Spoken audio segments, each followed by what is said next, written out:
नमस्ते, कैसे हैं आप सब लोग। भाई सुनो सुनो, ध्यान से सुनो। प्रेमियों और प्रेमिकाओं ऐसे संबोधित करती हूँ ना मैं आपको, क्योंकि मुझे ये सही लगता है। मैं अपने आप को भी ऐसे ही संबोधित करती हूँ जब मैं अपने आप को पास्ट में बेवकूफ़ बने हुए देखती हूँ। ठीक है, तो हमें ऐसे वाला प्रेमी और प्रेमिका नहीं बनना है। अगर आपका पार्टनर आपके लिए इमोशनली अनअवेलेबल रहता है, ज़्यादातर रहती है, ज़्यादातर मैक्सिमम टाइम इमोशनली वो इंसान आपके लिए अनअवेलेबल है। देखिए, कभी कभार ऐसा हो सकता है, ये मैं भी मानती हूँ।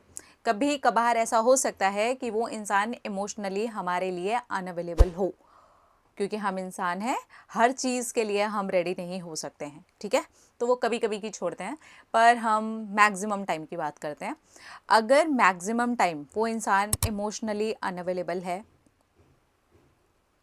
आपके घर में दरवाज़ा है, बिल्कुल वैसा ही दरवाज़ा अपने दिल में, अपने इमोशंस में भी थोड़ा बना करके रखो। थोड़ा दरवाज़ा दिखा दो, बाहर की हवा खाने दो। ठीक है, क्योंकि ऐसे में सिर्फ़ और सिर्फ आपको कष्ट होने वाला है। आप इमोशनली वीक हो जाएंगे अगर आप इस तरीके के पार्टनर के साथ में हैं, क्योंकि आप अपने इमोशंस लेकर के जाएंगे। कभी इंसान बहुत ज़्यादा डाउन भी होता है और वो उम्मीद यही करता है कि उसके पार्टनर से उसको वो सपोर्ट मिलेगा, लेकिन वो सपोर्ट उसे नहीं मिलता। तो वो जितना इमोशनली डाउन होता है, उससे कई गुना ज़्यादा डाउन हो जाता है। पहले तो वो एक ही इमोशन के हाथों मारा हुआ था, अब वो पार्टनर की तरफ से भी इस तरीके के रिस्पॉन्स से और ज़्यादा मारा जाता है। इसलिए बी केयरफुल। अगर ऐसा कुछ हो रहा है, निकाल दो थोड़े टाइम के लिए बाहर, जाने दो, बाहर की हवा खाने दो, है ना। हमें रिलैक्स होना है। हम पहले अपने उन इमोशंस, उन चीज़ों से निकल जाएं भैया, जिसके लिए हम तुम्हारा कंधा मांगने के लिए गए थे। अगर आपका जो पार्टनर है, ज़्यादातर टाइम आपको जब भी ज़रूरत होती है वो बिज़ी होता है, और जब उसको ज़रूरत होती है आप अवेलेबल होते हो और वो आपकी हमेशा हेल्प ले लेता है, लेकिन जब आपको ज़रूरत होती है तो वो इंसान नहीं होता है। बिल्कुल वही वाला नियम यहाँ पर भी काम करता है। घर पे दरवाज़ा है, वैसे ही एक दिल में भी दरवाज़ा होने की ज़रूरत है, स्पेशली ऐसे लोगों के लिए, क्योंकि ऐसे लोग भी हमारी एनर्जी को बहुत ज़्यादा डाउन करते हैं, हमें अंदर ही अंदर कहीं ना कहीं तोड़ देते हैं। क्योंकि कोई भी इंसान इतना बिजी नहीं होता, कोई भी नहीं होता। पूरे दिन में मैं मान सकती हूँ कि आप पूरे दिन बिजी होते हैं, लेकिन प्रायोरिटी नाम की भी कोई चीज़ होती है। आप जिसे प्रायोरिटाइज़ करते हो, आप उसके लिए इतने बिजी नहीं होते हो। आप उसके लिए मैसेज करने का टाइम निकाल सकते हो, 5 मिनट के लिए ही सही कॉल करने का टाइम निकाल सकते हो, क्योंकि आप बहुत ज़्यादा बिजी भी हुए तो खाने का टाइम निकालते हो ना, वॉशरूम जाने का टाइम निकालते हो ना, थोड़ा किसी दोस्त से बात करने का टाइम निकालते हो ना, उसी काम को डिस्कस करने का टाइम भी निकालते हो ना। अपने मम्मी पापा भाई बहन किसी से अगर बहुत ज़्यादा ज़रूरी बात करनी है तो वो टाइम निकालते हो ना। यानी कि आपके लिए भी वो टाइम निकाला जा सकता है, लेकिन वो नहीं निकाला जा रहा, यानी कि आप अभी प्रायोरिटी वाली लिस्ट में नहीं हो। और अगर आप प्रायोरिटी वाली लिस्ट में नहीं हो ना, तो ऑप्शन वाली लिस्ट में रहने की भी ज़रूरत नहीं है। दरवाज़ा दिखा दीजिए, थोड़ा सा बाहर की हवा खाने दीजिए।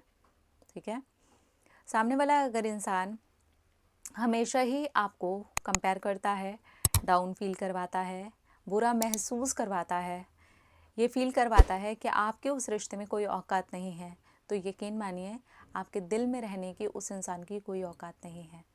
थोड़ा सा टफ हो करके, थोड़ा सा स्ट्रांग हो करके दिल का दरवाज़ा खोलिए और बाहर का रास्ता दिखाइए और निकल लो, निकलो, तुम्हारा हो गया, बहुत हो गया। क्योंकि बहुत बार हमने ये चीज़ें देखी होती हैं, हम एक्सपीरियंस करते हैं, इनफैक्ट मैंने भी ये एक्सपीरियंस किया है। जब हम ऐसे लोगों के कांटेक्ट में आते हैं ना, तो ऐसे लोगों की एनर्जी जो होती है ना, वो हमें सिर्फ डाउन करती है। हम बहुत सारी चीज़ें जो हम कर सकते थे उसके भी लायक नहीं रहते हैं। हमें ऐसे लगता है कि हमारी ज़िंदगी में तो एक्चुअली कुछ बचा ही नहीं, मेरी लाइफ में तो कुछ है ही नहीं, मैं किसी चीज़ को करने के लायक नहीं हूँ, मेरी लाइफ में कोई वैल्यू ही नहीं है, मेरी खुद की वैल्यू नहीं है, तो मेरे पार्टनर की नज़र में मेरी वैल्यू क्या होगी। सेल्फ लव खो जाता है, अपने आप से घृणा होने लगती है, अपने लिए दुख होता है, इमोशनली बहुत ज़्यादा डाउन हो जाते हैं। अपने आप से नफ़रत होने लगती है, घर में रिश्ते ख़राब होने लगते हैं, दोस्तों का साथ छूटने लगता है, क्योंकि उस इंसान ने हमारी एनर्जी को ऐसे नोच लिया होता है और कहीं ना कहीं हम इतना ज़्यादा ड्रेन्ड आउट हो चुके होते हैं कि अब वापस खड़े होने की हिम्मत नहीं हो पाती है बहुत बार। लेकिन खड़े तो होना है ना, जीवन है हमारा। हम सिर्फ इस इंसान का टाइम पाने के लिए, ये इमोशनली हमारे लिए खड़ा रहे, इसलिए तो हम पैदा नहीं हुए ना, इसलिए तो हमारा जन्म नहीं हुआ ना। हमारा जन्म बहुत कुछ अच्छा करने के लिए हुआ है, खुद को जानने के लिए हुआ है, परमात्मा को जानने के लिए हुआ है, अपने जीवन में कुछ कर दिखाने के लिए हुआ है, अपने माँ बाप का नाम रोशन करने के लिए हुआ है। इसलिए नहीं हुआ है कि एक इंसान के फ़ोन का वेट करते करते हम अपना जीवन गुजार दें। बहुत ज़्यादा ज़रूरी हैं कुछ बातें सही समय पर समझ लेना, नहीं तो ज़िंदगी के बहुत सारे साल हमारे बर्बाद हो जाते हैं। ठीक है प्रेमियों और प्रेमिकाओं, बी केयरफुल। अपना रखिए ख्याल, अपने आप से कीजिए ढेर सारा प्यार, ताकि बस फैक्ट करें ढेर सारा प्यार। I love you, Tata.